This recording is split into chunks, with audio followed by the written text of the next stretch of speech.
All right, we are at page 23, more or less halfway through the 50-page phone data review. Despite the doldrums on August 1st, 2nd, and 3rd in the timeline, August 4th and August 6th are huge milestones in the review. Up to this point, August 6th is arguably the day when the most traffic passes between Shanann's phone and Watts's phone, and there's a good reason for it.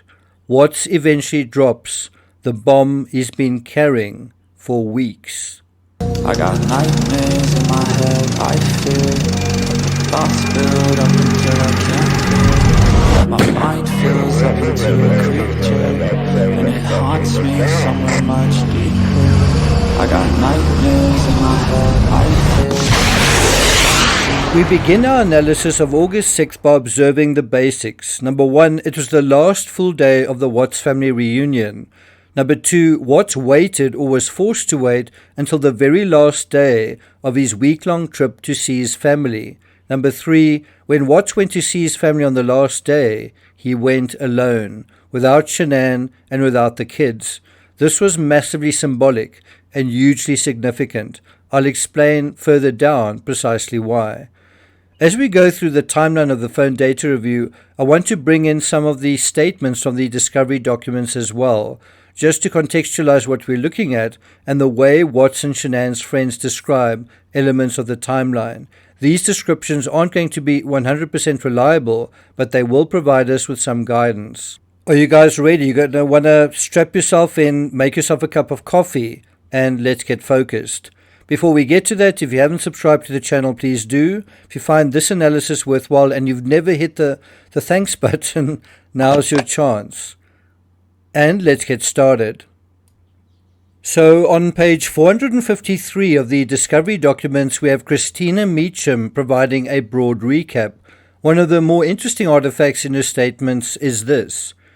In recent weeks, Meacham described Shanann Watts as becoming increasingly frustrated with Chris Watts' behavior and their marriage. Shanann Watts told Meacham that Chris Watts left to sleep on a couch during an argument, and they were also arguing about who wanted the new baby. Shanann told Meacham that Chris would not fight back during arguments and was distant. Oh, big warning sign there, a big red flag. Shanann said that Chris was being an arsehole and refused to have sexual relations with her after she returned from North Carolina. This rings true that in the middle of an argument, Watts timed out and left to sleep on the couch. Bear in mind that on day 1, Shanann slept on the couch, now he is. We know they were constantly texting one another, which reinforces the notion that, especially at night, although they slept in the same house, they didn't share a room or a bed once during that week. Although Christina is right about them arguing about the baby, this aspect only came up on the last day, August 6th. Also, Shanann seemed to want or suggest sex with him for the first time on August 5th.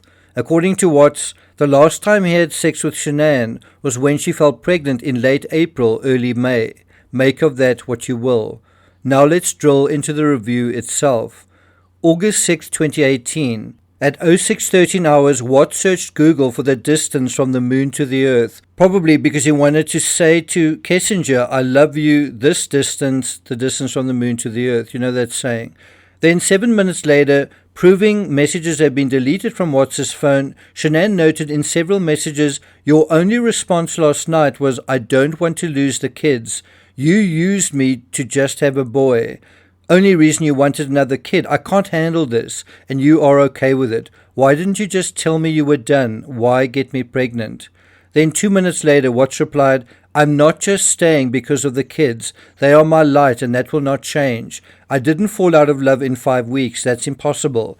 I don't want to erase 8 years just like that. I'm not sure what's in my head. I don't know if it's my parents, the third pregnancy, if I'm just scared or what. I didn't use you. To summarize those words, Watts is basically saying, I'm confused. But actually, he knows exactly who he wants and who he doesn't want. He just doesn't know how to play it at this point. In Shanann's phone, the conversation continued. 06:22 hours. That's what you said last night. You can't even say why you're married to me. That's a stab in the heart. You didn't say you didn't want to lose us. You said you didn't want to lose the kids. Watts responded, I don't want to lose anyone. Now, the fact that these messages, basically showing arguments, disagreements, unhappiness, the fact that they are deleted and Shanann is murdered tells you all you need to know about his criminal psychology and about his culpability. Shanann responded, "This has been the worst week of my life. We were supposed to celebrate love and family, but instead hate and whatever you call it. I'm not willing to watch something dangerous happen to one of our kids with your family for you to wake up. They will give you sorry excuses today. I don't know what to say. I don't want to come." Now, to reiterate, what's Googling the distance from the moon to the earth seems to be research for another love letter to his mistress. That's where his head's at. Shanann doesn't realize how close she is to figuring out the situation when she tells Watts at 6:20 that morning, "I can't handle this and you are okay with it." Watts is okay with splitting up from his family, and we know why, but she doesn't. Although Shanann keeps at him, one wonders how or why she couldn't or wouldn't join the dots. It's as if she expects him to say something, and only once the words are spoken can reality be acknowledged. Conversely, as long as he doesn't say something, maybe there's hope. Maybe he still loves her. Maybe she can still maneuver him. But this time, she's really fooling herself. At 6:22, Watts tries to rationalize his position, even though virtually none of it will be true in 6 days' time. So when he says, "I'm not just staying because of the kids," he is. "They are my light and that will not change." Well, it did. I didn't fall out of love in 5 weeks. He did, if he was in love with her then to begin with. That's impossible. Well, apparently not. I don't want to erase 8 years just like that. But on second thoughts, that is exactly what he ends up doing. And so ultimately, every word of what you just said was wrong. In his final sentence of that text, Watts reveals what's been playing out of late between them. "I'm not sure what's in his head. I don't know if it's my parents, the third pregnancy, if I'm just scared or what. I didn't use you." All of this is likely true, though, from a certain point of view. He is trying to be as honest as he can be. He's just not sure what to do. Or what is a kind of self-disclosure. It's referring to Kessinger. This is really the first hint that he's having doubts about the third child. It happens on the last day of their North Carolina trip. Shanann's accusation that he used her to have a third child doesn't resonate at all. If anything, Shanann's been using him all along. Or is that unfair to say? She's been using him as a prop for her Thrive spiels. She's been using him as a sperm donor so she could realize her dream of being a mom. And very clearly, she's been using him as an ATM. As Shanann goes on and on with text after text, Watts feels a gnawing sense of dread. And then she says, "This has been the worst week of my life." Watts must have looked at that, shaken his head privately and thought, "It's so much worse, you have no idea." The key here is that in terms of Shanann, Watts is scared, and he does feel guilty, or if not guilty, uncomfortable and a little afraid because he doesn't know what to do. With Shanann's hair-triggered temper, anything can happen. He wants to keep things under control. He's not sure what to do. He's terrified that if he's honest, if he tells her he wants to leave her, there will be a nuclear explosion, and he doesn't know what that's going to look like. What is Kessinger going to think? That's his dilemma. That's what he's afraid of. We have confirmation of this on page 599 of the Discovery documents, where Watts explains his misgivings about how to go about the separation, while at the same time admitting he was completely infatuated and intoxicated by Kessinger. So, referring to Kessinger, Chris said that she was a wonderful person who knew he was married and that he was having issues in his marriage. Chris said he told her he was going to get separated from Shanann, but he didn't know what that was going to look like. Even after the fact, Chris Watts used very effusive terms to refer to his mistress. He said that she took his breath away, and he never thought in a million years something like that could happen to him.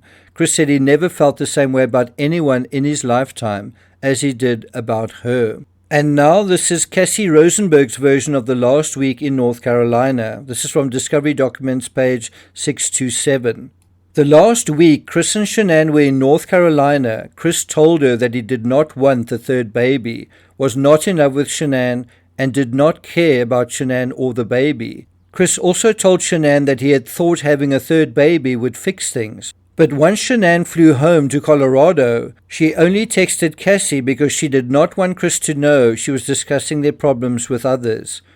Now, none of this has happened yet, mind you, but it is going to play out today. On their last full day in North Carolina, he's going to tell her he doesn't want the third baby, and he's not in love with her. These are two huge bombshells, but on the morning of August 6th, the day he's supposed to see his folks, they haven't dropped yet. Shanann continued, "You don't see you or how you're treating me. 8 years of love and you're treating me horribly. I fell deeply in love with you this summer. You fell out. That's not love. Love falls deeper in love when apart, not out. You don't love me. Or you have a horrible way of showing it. You haven't fought for me this week. It's only the kids." At 1:28, Watts transferred an image of Kessinger into his secret calculator application. On that fateful last day, it seems Kessinger's still sending Watts pictures of herself, and this is despite whatever she saw on Shanann's public Facebook profile. We can't be sure exactly when Watts went to see his folks or how he got there. Presumably, they came to pick him up very early in the morning without waking the kids. This might explain the text at 6 o'clock that morning. Watts may have answered them from the car. In any event, he visits his family without Shanann and without the kids. And think about it, this provides him with involuntary mental preparation. By being with his wife and kids for a week, described by Shanann as the worst week of her life, and then the relief to be away from her, Watts has an opportunity to imagine not just being with his family, but further exploring the notion of getting rid of them. What would that look like? One thing was certain, if he did it the right way, if he got a divorce, Shanann would seize control and leave a scorched earth around her. The introvert's head was in overdrive, thinking, plotting, how can I fix this? If he did it his way, maybe things could work out. For him. For them. It's difficult to imagine Watts carrying out his annihilation 6 days later if it wasn't for Shanann, symbolically at least, annihilating herself and the kids from the equation on August 6th. It's this moment right here where Watts goes to see his family and Shanann refuses to let him take the kids, and she also cuts herself out of the equation.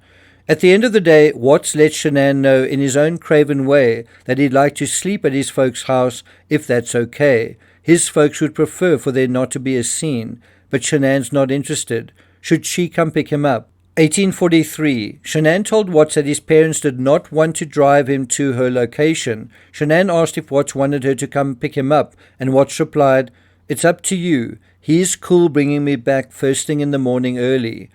Then 2 minutes later, Shanann replied, "We fucking leave tomorrow. I need help."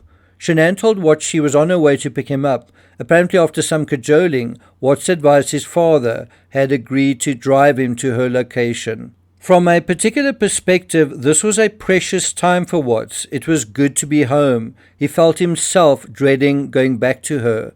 Probably he had some kind of heart-to-heart with his parents, confiding to them about some of his feelings. His mother might have convinced him or influenced him to just tell her. David, tell him! And isn't that what they spoke about that evening, perhaps while on the drive back to Aberdeen, when it was just him and his folks in the car, driving reluctantly back to her? 2041, Watts took photographs of various images inside his parents' home. They included this family portrait. At 21:39 hours, Shanann told Watts, "I was trying to get you to fucking hug me, make me feel safe. This is much deeper than lack of conversation. Make me feel like everything is going to be okay." Watts replied, "It will be okay. This will all get fixed." Shanann responded, "No, I don't need words, damn it. You just told me you don't want this baby." 21:45 hours, Watts replied, "I am scared, okay? You wanted the truth and I told you how I felt." So it's late at night on their very last day there. It's 21:39 and Watts is apparently back at Shanann's family's home and the arguing is still non-stop. He's finally told Shanann how he feels. He's not in love with her anymore. She demands to be hugged. She bristles, adding, "Make me feel like everything is going to be okay." With each successive text, things are getting worse and worse. How can he regain control of this precarious situation? Shanann replied, "You hold me after that conversation. You hold me. If you want this to fucking last, you make me feel safe after that bomb. Don't you get it? How many times do I have to ask you to hold me? You hate me that much?" Watts eventually replied, "I don't hate you. I will fix it." It will be better. Shanann noted, "You didn't answer me. I'm begging you to hold me and you still can't." Watts replied, "I don't know where my head is at. I will fix it though." 22:16 hours. Shanann wrote, "This isn't the only thing. This doesn't get your head all screwed up. Something changed in the last 5 weeks. Something you won't say." 17 minutes later, Shanann continues, "All of this asking for you to talk to me, you falling asleep at 7 or 8, don't tell me it's me. It's not communication. You're not telling me something." Added to this message were assorted screenshots from Shanann's phone of previous text messages with Watts in which he offered excuses for not calling her. Most have been featured in this review. None were found in Watts's phone. And so finally, Shanann has gone on to review her own phone data, and she's figured something out. You're not telling me something. Bingo. Shanann told him she knew there was someone else and cried, but he denied having an affair. "I just felt guilty, more guilty than ever before." He told Shanann he didn't think their marriage was going to work, and he did not feel like he and Shanann were compatible with each other. When we revert back to Cassie's statement in the discovery, we see that Shanann begins to act counterintuitively right here. Cassie said that Chris is the submissive one in the marriage. Shanann had decided not to push Chris on the matter. Shanann set up a trip to Aspen for the weekend after Scottsdale so that she and Chris could have some us time. And look at those words. Shanann decided not to push Chris on the matter. From Shanann's perspective, this was a fatal mistake. Well, I'm not going to take it further than that, even though there's plenty more analysis that I have dealt with, but I'll put a link to that Patreon post in the description. Because what's also missing from all this? During the hours he was alone with his parents, what did they talk about? Thank you for listening, and I'll see you guys next time.